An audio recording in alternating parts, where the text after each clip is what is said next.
તો ચેતર વસાવાની ધરપકડ મામલે આપ પ્રદેશ પ્રમુખ ઈસુદાન ગઢવીએ બીજેપી પર આક્ષેપ કર્યા અને કહ્યું કે ચેતર વસાવાના વકીલ તરીકે ગોપાલ ઇટાલિયા છે। ચેતર વસાવા સતત કૌભાંડો ઉજાગર કરી રહ્યા છે તે ખટકી રહ્યું છે। મનરેગા કૌભાંડ ખુલ્લું પાડ્યું તે ખાર રાખીને ચેતર વસાવા સામે ષડયંત્ર કરવામાં આવી રહ્યું છે। તો ઈસુદાન ગઢવીના આક્ષેપ અંગે ભાજપના પ્રવક્તા શ્રદ્ધા રાજપૂતે કહ્યું કે આપના આક્ષેપ પાયા વિહોણા છે। આપના કાર્યકર્તાઓ અરાજકતા ફેલાવી રહ્યા છે।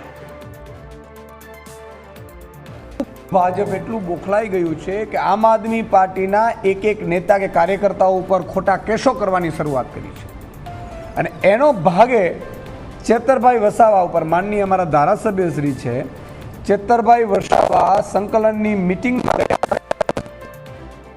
અનઅપેક્ષિત જે લોકો હતા ભાજપના જે સમિતિમાં હતા મિટિંગોમાં બેસે છે એ કઈ રીતે બેસે છે સવાલ ઉઠાવતા ભાજપના નેતાઓએ ચેતરભાઈ ઉપર હુમલો કર્યો, પકડી એમના બટન તોડી નાખવાની કોશિશ કરી।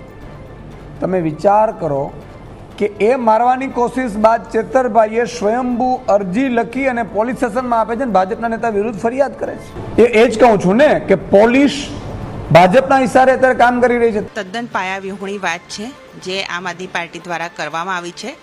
સત્ય તો એ છે કે નર્મદા જિલ્લાની સંકલનની મિટિંગ ચાલી રહી હતી।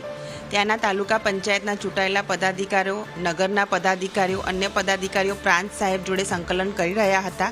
એની અંદર તાલુકા પંચાયતની ચૂંટાયેલી પ્રમુખ મહિલા તરીકે બહેન પણ હતા, અન્ય કર્મચારી અધિકારી મહિલા બહેનો પણ હતી। આ બધાની સામે ચેતર વસાએ માન્ય ધારાસભ્યશ્રી હોવા છતાં પણ ખૂબ જ અભદ્ર ભાષાનો પ્રયોગ કર્યો છે, ગાળાગાળીનો પ્રયોગ કર્યો છે, અધિકારીને ધમકી આપવાનો પ્રયોગ કર્યો છે અને આના લીધે એમની ધરપકડ કરવામાં આવી છે। જ્યાં સુધી આમ આદમી પાર્ટીની વાત છે તો આમ આદમી પાર્ટી એ ગુંડાગર્દી કરવાવાળી પાર્ટી છે, ગુજરાતમાં અરાજકતા પેદા કરવાવાળી પાર્ટી છે।